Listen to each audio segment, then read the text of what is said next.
Hello students, in this video we are going to talk about eigenfunction expansion. Okay, so let me start with some preliminaries and then we'll see what exactly are you trying to do here. So first of all, see, the thing is in Rn, let's say that let E1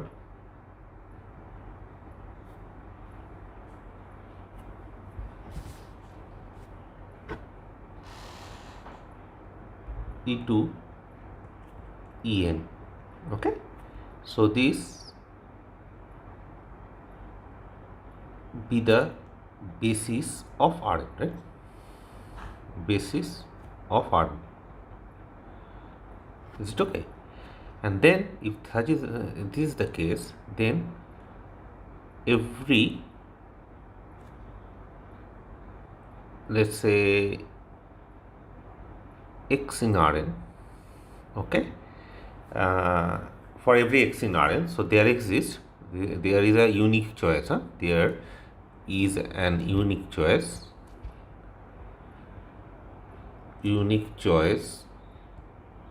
of constants, okay. What is the constants? Alpha 1, alpha 2, alpha n, for which x equals to summation I equals to 1 to n alpha I ei. Is it okay? I can write it like this. Now you see, let's say that if such a representation is already given, or let's say if we given any eigenvalues, given a basis, and if we want to find out what the ai alpha is are, okay, how do you do it? See here, what we are using is this. Now since ei's are orthonormal, okay, for all I between 1 and n, what you can do is this. You can actually see what is the action of x on ei. Is it okay? And what is that? That will be nothing but the summation alpha I ei acting at ei, okay, I equals to 1 to n, and that we can use the linearity property of the dot product and we can write it like this, right? So this is nothing but summation of alpha I ei acting at maybe I can write this thing as ej, that will be better. So basically I want to find alpha j, that is so okay, this is fine, and then ej. Is it okay? Now if we do that, so I equals to 1 to n, okay. So I'm just taking any j between 1 to n, I'm just writing it like this, okay. So if I do that, then you see ei ej, essentially what is happening is this. I should write I here. Ei ej, you see, for I equals to j it is 1, otherwise it is going to be 0. So that will actually give me the coefficient alpha j, okay, and this holds for every j between 1 and n, right? Okay, so hence the unique representation given orthonormal basis. Here's the unique representation given an orthonormal basis, orthonormal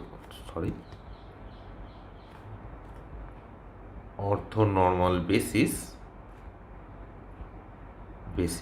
is x can be written as summation. You see, the coefficients is nothing but x acting at ej, okay, and times I equals to 1 to n.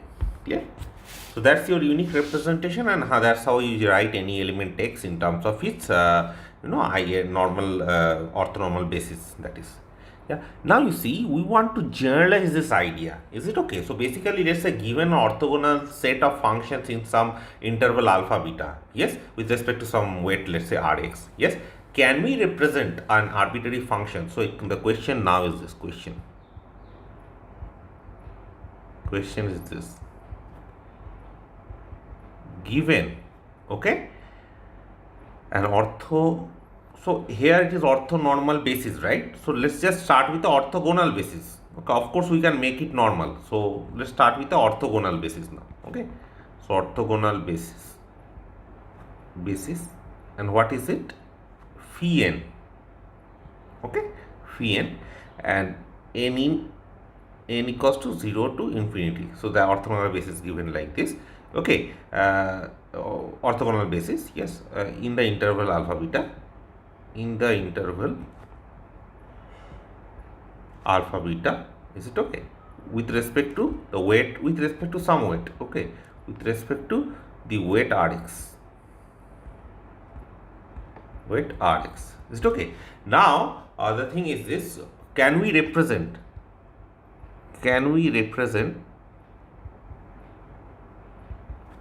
another function? Okay, let's say f of x. Nice enough. Of course you can't expect that you can represent any function like that, but nice enough, let's say. Yes, we don't know what nice enough means right now, but let's just, I mean, it's a nice function, exponential, sine, cosine, that sort of function. Can we do that? That's the question. As an infinite series,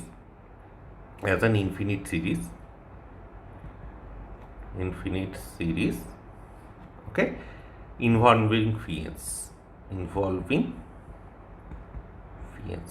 n of x. Is it okay? So essentially f of x should look like this. You see, summation n equals to 0 to infinity Cn phi n of x.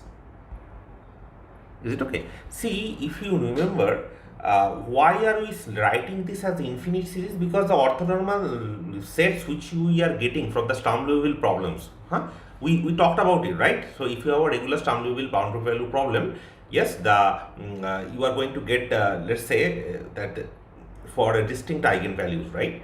So you are going to get eigenfunctions, and those eigenfunctions are orthonormal to each other, right? Yes, that we know. Yes, and the thing is, this is like an infinite series, right? So basically, you see, there is a way of actually producing an orthonormal basis. Now the thing is, the question is this: can we use that idea to represent any function? Is it okay? So let's understand this, what happens. Okay, without going into, I mean, proper mathematics, let's just quickly understand that how should we formally proceed. Okay, so how to formally proceed to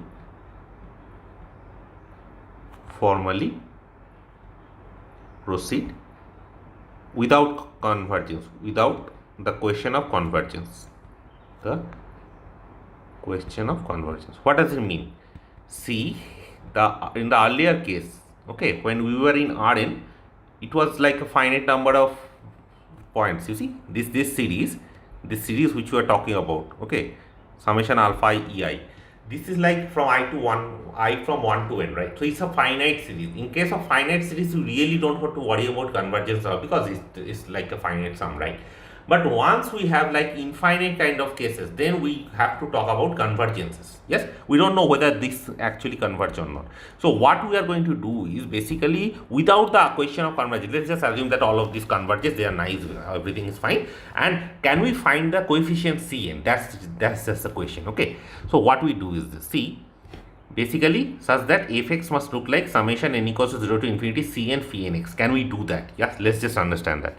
Okay, so what we do is, let's just call this as 1. So we multiply 1 with r of x times phi m of x. Is it okay? We just multiply it and integrate between alpha to beta, and integrate between alpha to beta. Is it okay? Yes. What do we get? You see, if you multiply between integrate between alpha to beta, r of x phi m of x f of x, right, dx. That's what we are going to get. I am multiplying it by r of x phi m of x. Clear? So So that will be written right, alpha to beta summation n equals to 0 to infinity Cn r of x phi n of x phi m of x dx.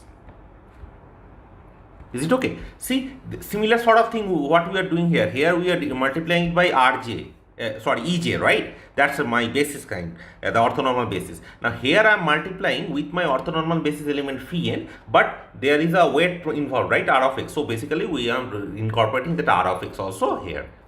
Right. So once we do that, you see the thing is here there is a problem. If I want to take this integral inside this summation, there is a problem. But the thing is we are just assuming that we can do that. Let's just assume that. Yes. So once you do that, then what happens is this. See, from here what can you write? This is summation n equals to 0 to infinity. Yes. And this integral is from alpha to beta. Clear? R of x phi m of x. Okay. Phi n of x dx. Yes, and that is nothing but alpha to beta, okay, r of x phi m of x f of x dx. Is it okay? Yes. And by the way, what about this? This is nothing but, you see, this is a, let's say this is the orthonormal basis, right? Phi n's are orthonormal. So basically for I n not equals to m, we have basically we have the integral alpha to beta. It is orthonormal with respect to the weight r, right? So basically r phi n, the integral of that is going to be 0 for all n not equals to m. Yes. So the only part which is remaining is m equals to m. So in that case, it is just the r of x norm of phi m square.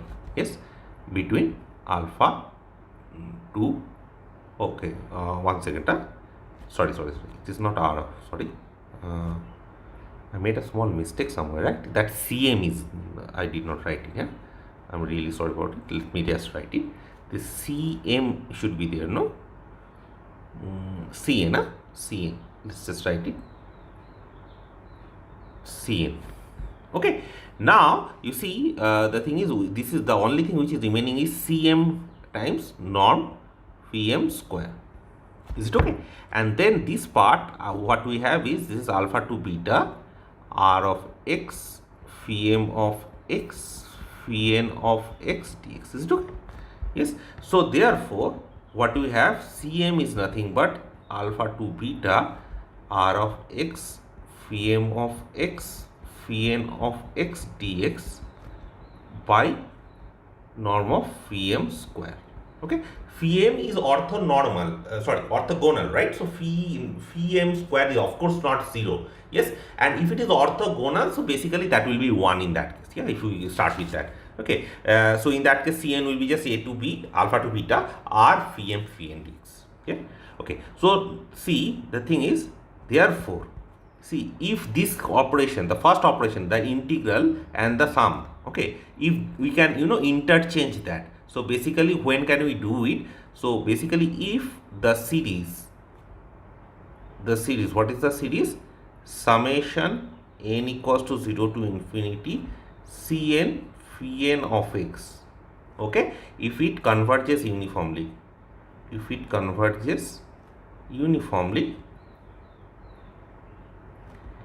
in alpha beta, then the above, okay, procedure is justified.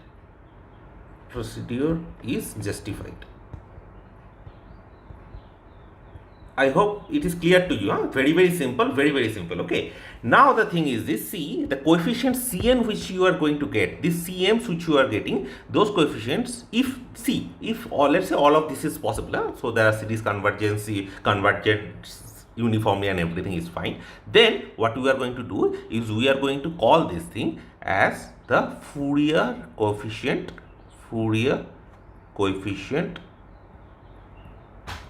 of the function f of x.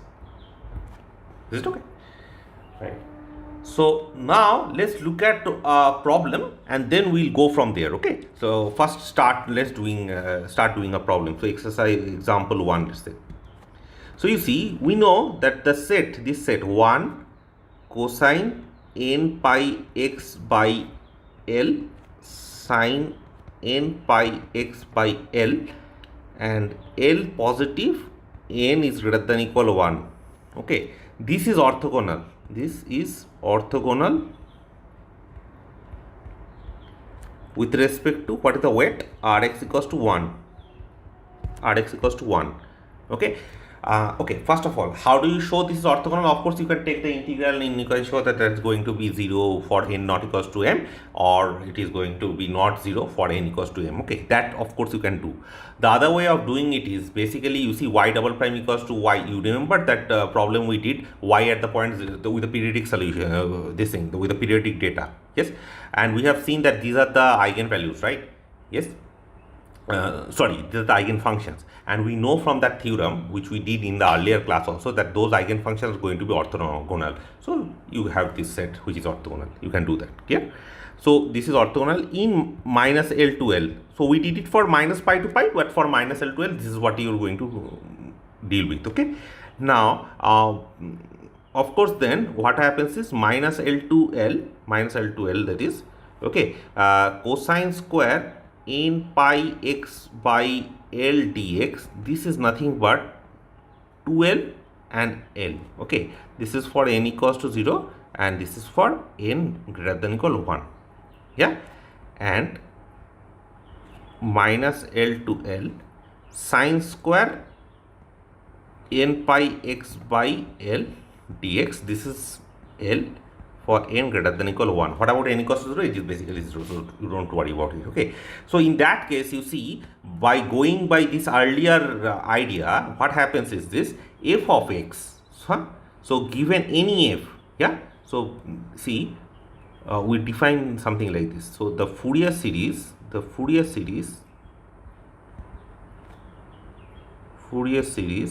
f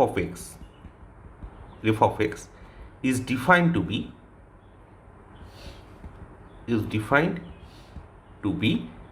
f of x. Okay, it will look like this: a naught by 2 plus summation n equals to 1 to infinity an cosine n pi x by L plus bn sine n pi x by L. Is it okay? We can write it like this, where, let me just write it, what is an or an is 1 by L. Why 1 by L? Because you remember this part is there, phi m square. What is phi m's here? They are like sines and cosines, right? Okay, so an is basically that cosine part. So basically that 1 by L thing is there. You see, phi n square. Okay, so phi n square cosine square. So it is, let me write it, it is 1 by L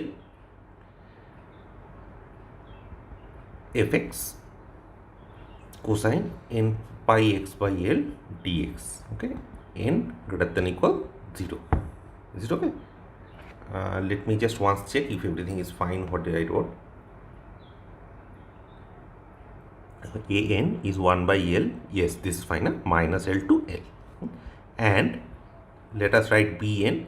So if you can see, if we do the exact same procedure, bn, this bn's will be in respect to sine. Okay, so in that case it will be again 1 by L sine, and this is minus L to L, and it will be just a multiplication. So let me write it.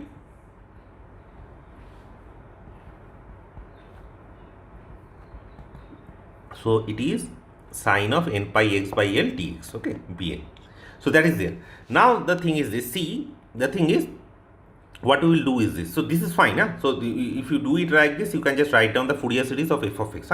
So by the way, this Fourier series in particular is called a trigonometric Fourier series. Is it okay? Now the thing is this. You see, as I told you already, that all of this is valid provided the Fourier series converges. Okay. So how are you going to show that this Fourier series actually converges? Okay. And so for this,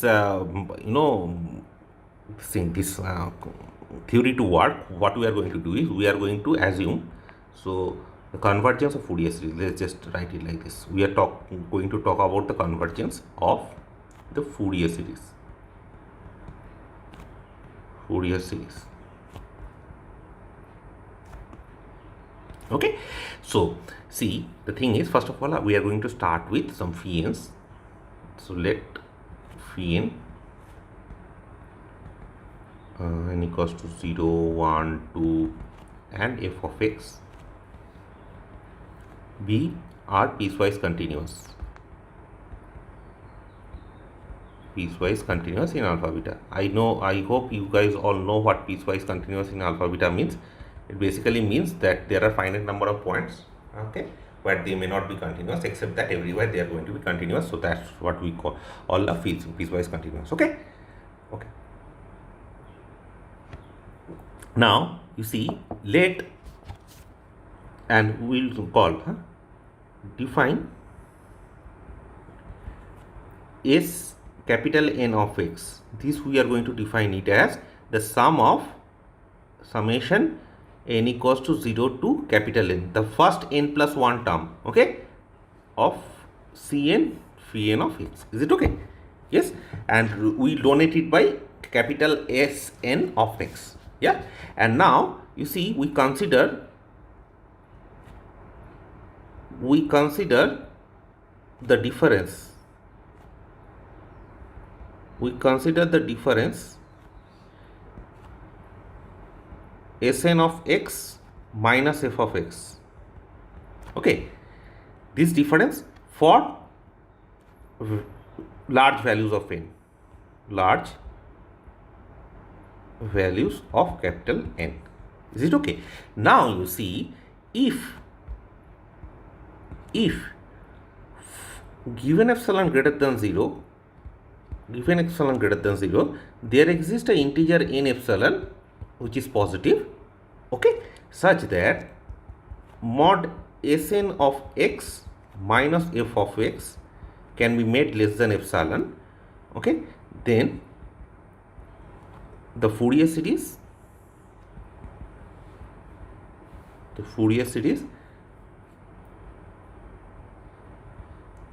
converges uniformly, right? Uniformly,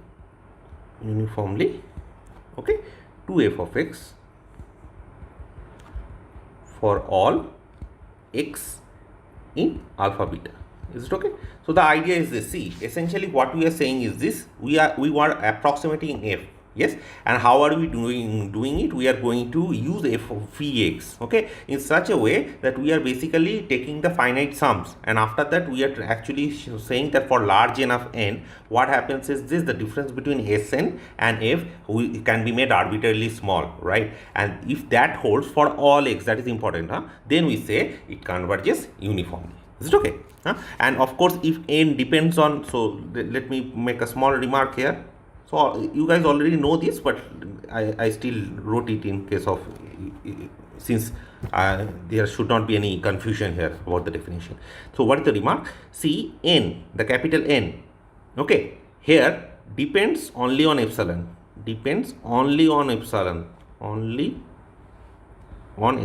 and not on x. Clear? And not on x.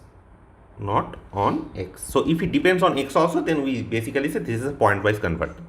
Okay, right.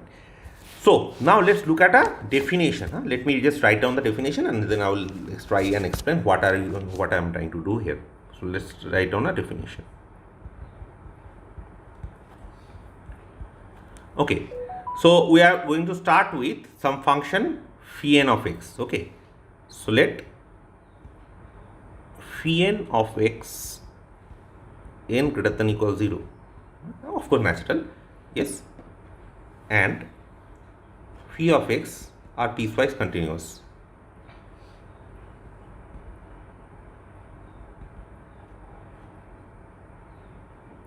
Piecewise continuous in alpha beta. Yeah. Okay, we say the sequence phi n of x, okay, this converges in mean. This is very important, okay? Converges in mean. This is the, see, there are different kind of convergences. This convergent is convergence in mean to phi of x, to phi of x with respect to the weight function r of x, okay? The weight function r of x. See, here I am incorporating r of x. If you want, you can just take r of x to be 1. It's not a problem, okay? In alpha beta, if this is the meaning, see, what we are saying is this: the norm of phi n minus phi, is it okay? That if you take the square of that norm and then you take the limit n tends to infinity, yeah, that is okay. Let me just write down what is the definition. That is given by limit n tends to infinity. What is this norm? This is nothing but the integral alpha to beta r of x phi n of x minus phi of x square dx. Okay, this is going to be 0. Yes, we talked about this sort of norms and all, right? Yeah, if you remember, in the first lecture itself we talked about it. Okay, so we are using that norm. Okay, so this norm is defined by integral r phi square. Yeah, okay, so if this goes to 0, then we say that the the Fourier series converges to f of x essentially. Okay, so therefore the Fourier series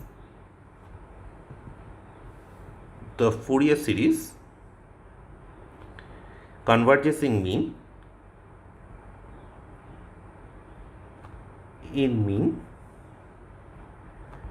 to f of x provided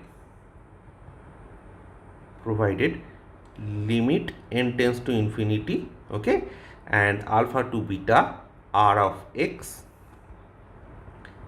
Sn of x minus, okay, you don't have to put a mod here, it's basically the same, square is there, yeah, minus f of x square dx. This should go to 0. Is it okay? Then we call this converges and the converges in mean. Okay.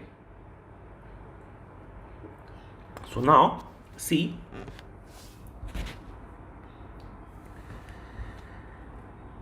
is it okay? Now you see, the thing is, we will see a small thing, that what happens, okay, if there is a possibility of representing f in terms of a different series.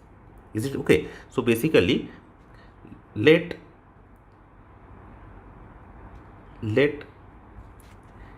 f of x, okay, f of x is represented, by summation n equals to 0 to infinity dn phi n of x, okay, where phi n are not necessarily Fourier series coefficients, okay, Fourier coefficients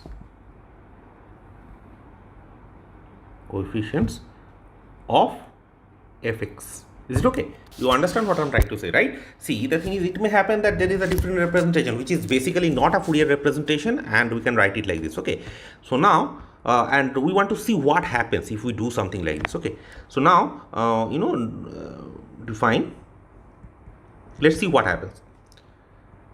Another finite sum Tn. What is the sum? It depends on x, of course, and then d0, d1, dn. Okay, just to specify this particular thing, that it depends, the Tn is a finite sum with respect to the coefficients d1, d2, dn, right? And that is given by summation n equals to 0 to infinity dn times phi n of x.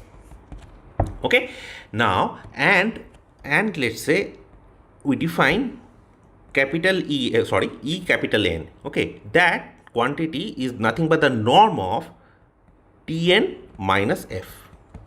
Okay, we want to see what is the difference, Tn minus f, the norm. If we calculate it, let's just call that En, and want to calculate what that is. Okay, now you see, since phi n's are orthogonal, this way is given to us, right? Orthogonal Then what is En square? Let's just calculate what is En square. En square is nothing but summation Ta capital N minus F square. Is it okay? And that is given by definition, what is it? It is alpha to beta R of x, and then summation dn phi n of x, n equals to 0 to infinity minus f of x square dx. Is it okay? Yes, we can write it like this. Now, you see, we can just break it up. Yes, let's just break it up and write it. So, this is nothing but summation n equals to 0 to infinity, okay, dn square alpha to beta r of x phi n square and dx. The first term, right? What about the last term? Let's just write down the last term now. Plus alpha to beta r of x f square of x dx, the last term, and then the middle term 2ab term minus 2 times summation n equals to 0 to infinity dn integral alpha to beta r of x phi n of x f of x dx. Okay, let me just check once if everything is fine or not.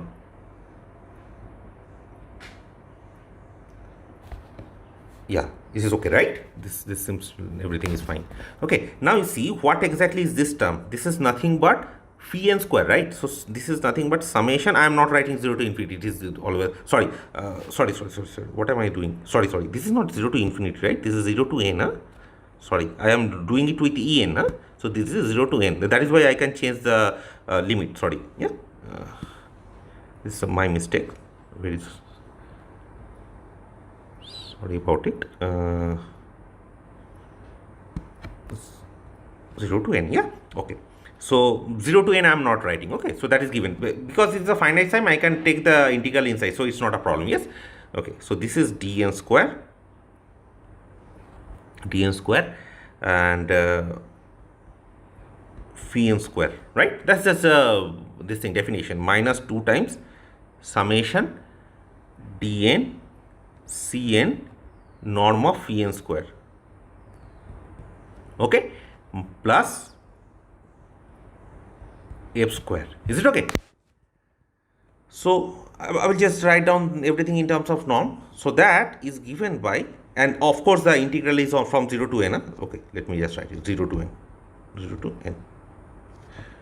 Okay, so if this is true, you see I can write this as summation 0 to n. This is nothing but norm of phi n square dn minus cn square. Okay, dn minus cn square minus sum n equals 0 to n phi n square cn square plus norm phi n f square. Yeah, I hope this everything is fine. Huh? Let me just once check. Yes, this is fine. Yes, 2 times this and plus f square. I think it's okay. Yeah. So you see, if we can write it like this, now the thing is this. You can see that the quantity E capital N, when is this least? If dn equals to cn. Okay. So therefore, capital En, this quantity is least. So basically the norm of capital En is least if cn equals to dn for n in equals to 0, 1, 2, right? Yeah, and therefore see, the thing is, what we proved is the following. Let me just write it there. So we proved this theorem. We proved the theorem. Huh? Let me just write down the theorem first. So for a given non-negative integer n, so given n in n, okay, the best approximation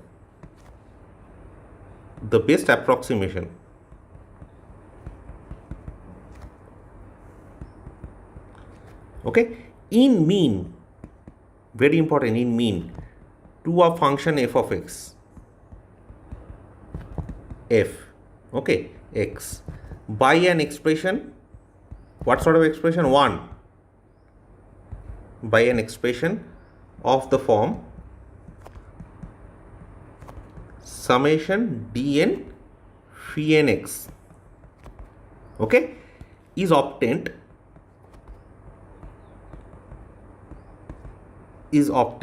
when the coefficients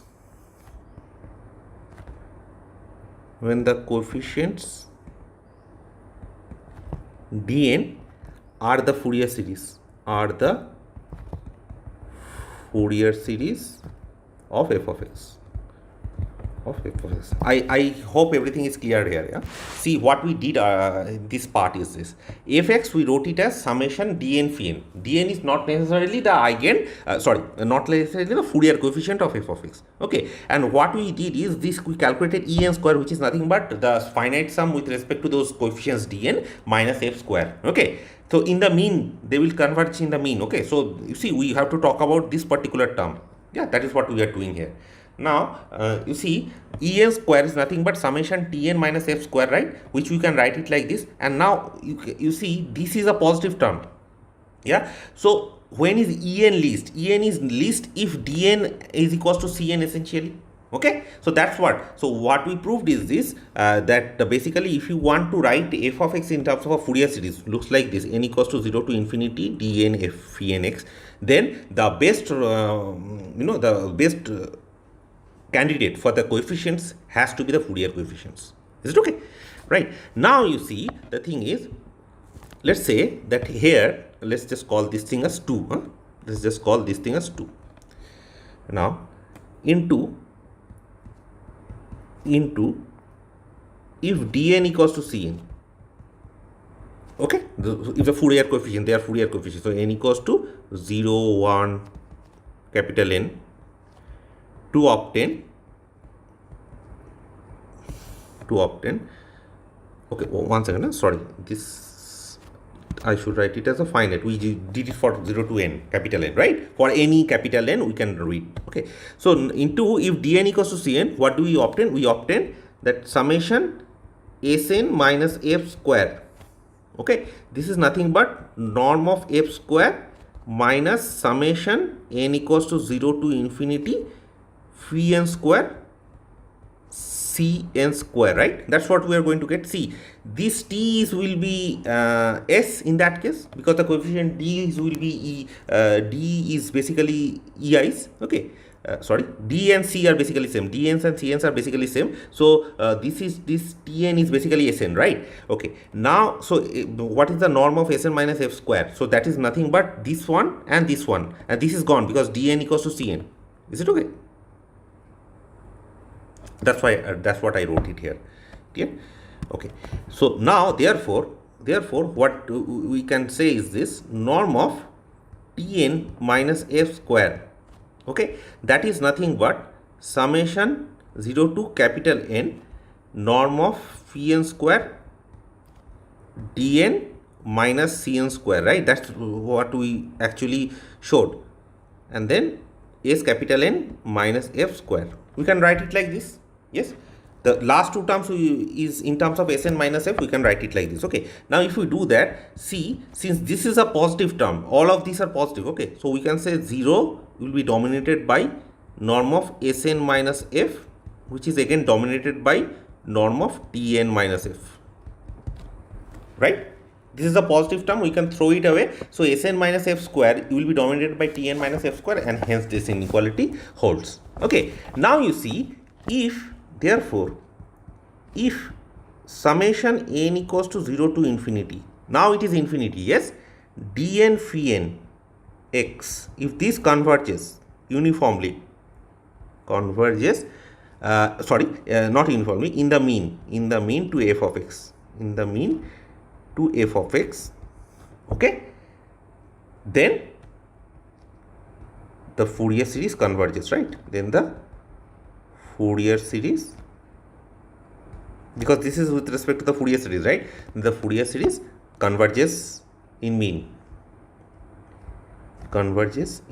to f of x, to f of x. Okay. Okay. But then let's just call this thing as 3.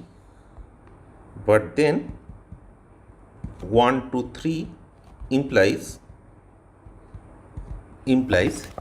that limit n tends to infinity, okay, summation 0 to capital N phi n square dn minus cn square, this equals to 0, right? Yes. See, the Fourier series converges to f of x in mean, right? So basically this is 0. Yes. And of course this also is given to be, it converges, so that is 0. So basically we have limit n tends to infinity, this particular term is going to 0. Is it okay? Yeah. And this is, and when is this possible? See, this is a positive term, this is a positive term, I'm taking a finite sum and then I'm taking the limit, I'm telling that is 0. It only happens if dn equals to cn. Therefore the above is only possible, above is possible only if dn equals to cn, okay, for n equals to 0, 1, 2, it goes on like this. Is it okay? Yes. And what we proved now is essentially this thing. So let me write it here. What we proved is this theorem, theorem 2. What is this theorem? So if a series of the form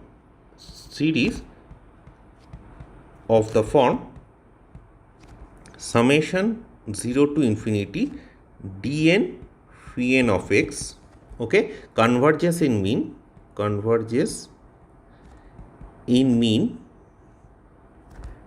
to f of x. Is it okay? If it converges in mean to f of x, then the coefficients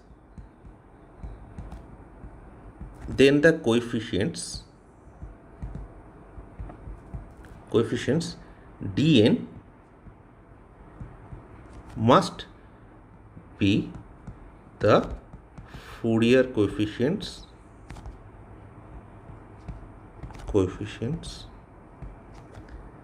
of f of x. Okay.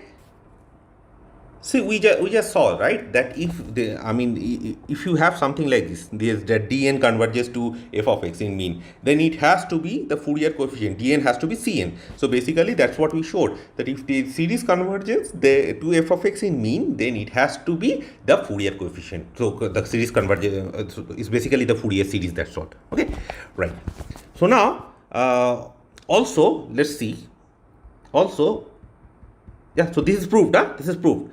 Now let's look at a different thing here. See, the thing is, from this inequality, I don't know where I wrote it. Yes, here. Let's just call it star. Also from star, what do we have? We have 0 is Sn plus 1 minus f is dominated by Sn minus f, right? See, star. So basically if you are taking n plus 1, there is another term. So we are basically have a decreasing sequence, right? Non-increasing sequence, that is. Okay. So thus you know, this sequence norm of Sn minus f, okay, and n equals to 0, 1, this sequence is non-increasing and bounded,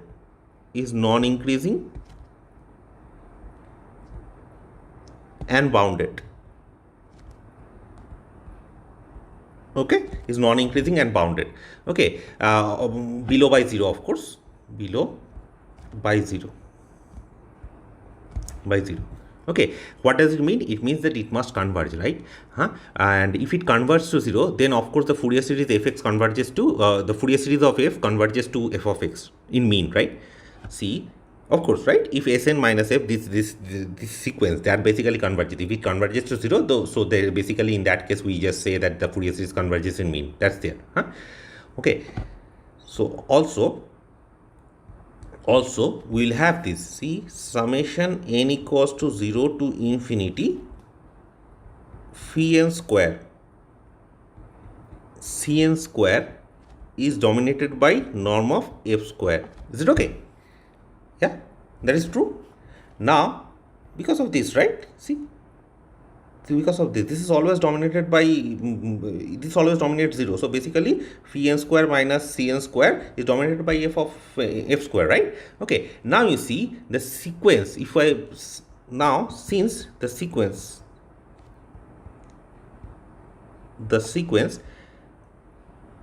Cn, what is Cn? Cn will define it to be summation n equals to 0 to capital N, okay, phi n square Cn square, okay, this sequence, and n equals to 0, 1, 2, yes, is non-decreasing and bounded, is non-decreasing and bounded above by bounded above by norm f square, okay, it must converge,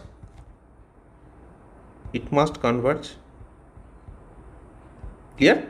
Okay, and therefore what we have is summation, one second, I did a mistake again here, it should be up till n, because all of those the earlier calculations are up till n. So then it must follow that 0 to infinity norm of phi n square Cn square must be dominated by norm f square. Yeah, this is non-decreasing and this holds for all n. So basically I can write it as the up to the sum is from 0 to infinity, right? We can do that. Now you see, therefore what we can say is, therefore the Fourier series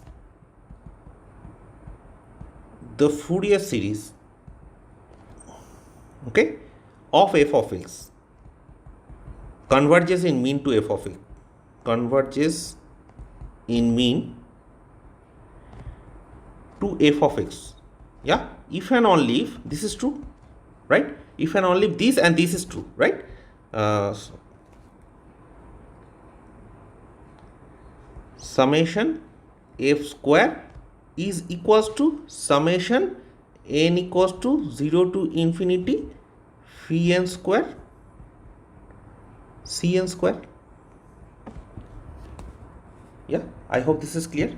This converges if and only if norm f square has to be equals to this. Yeah, okay. So now this inequality, what we wrote here, this is very important. This inequality is called the Parseval's inequality. Yeah? So this is called, how do I put it? Maybe I can put it in a red. This inequality is called Parseval's inequality. Is it okay? Yeah. And this particular inequality, you see, if phi n's are basically orthonormal. So let me put it this way, small note.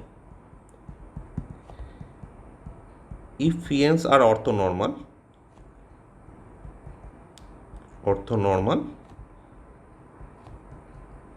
then this thing implies that summation phi n square 0 to infinity is always dominated by f square, okay, and this is called Bessel's inequality.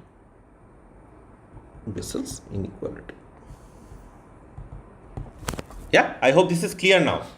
Okay, so let us put everything in summary, and I will put it in red, so that it becomes much clearer what we did up till now. Okay, so let me put it as this theorem. So this is about Fourier this thing series. So we start with phi n of x. Okay, phi n of x, and this is for n equals to 0, 1, this thing. Okay, be an orthonormal set. Is it okay? And let Cn be the Fourier coefficient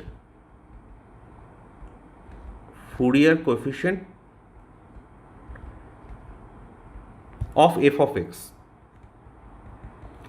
x, given by f of x is summation Cn phi n of x. Is it okay? So this is between n equals to 0 to infinity. Yes. Okay, then the following holds. Then the following holds. Following holds. What is that? So it is A, the series, this series, summation 0 to infinity Cn square, okay, converges. This is what we showed, right? You see, it is dominated by norm f square. So basically, this series converges Cn square, okay. And what does it mean? It means that limit n tends to infinity Cn equals to limit n tends to infinity integral alpha to beta r of x phi n of x f of x dx. This is going to be 0. Okay, see, the thing is here that norm of phi n square is not there because phi n is taken to be orthonormal. Okay, right. Now B, the second thing is the Bessel's inequality holds. Bessel's inequality, what we wrote this last page, this inequality holds. Okay, Bessel's inequality holds. And C, what is the C which you have? You have that the Fourier series of f of x okay, converges in mean